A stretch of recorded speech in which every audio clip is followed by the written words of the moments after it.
ఏర్పడింది. ఆ సంఘముతో పాటు చిన్న మందిరం కూడా ఏర్పడింది.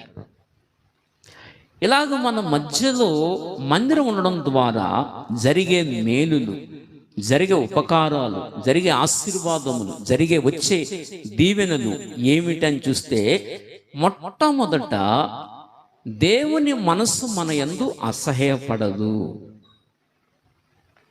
కారణం ఏమిటంటే, దేవుడు పరిశుద్ధుడు, మానవులు పాపులు, అపవిత్రులు, చెడిన హృదయాలు కలిగిన వారు, వ్యభిచారపు తలంపులతో, దొంగతనములతో, చెడు ఆలోచనలతో, చెడు కోరికలతో, శారీరక కోరికలతో, లోక సంబంధమైన ఆశలతో, కోరికలతో మానవుడు పతనమై నిత్య మరణానికి పాత్రుడై పతనమైపోయి యుగయుగాలు మండి అగ్నిగుండానికి ఆహుతైపోయి మానవుడు నశించిపోతున్న అలాంటి మానవుడి పట్ల దేవుడు ఏం కలిగి ఉన్నాడు చెప్పనా?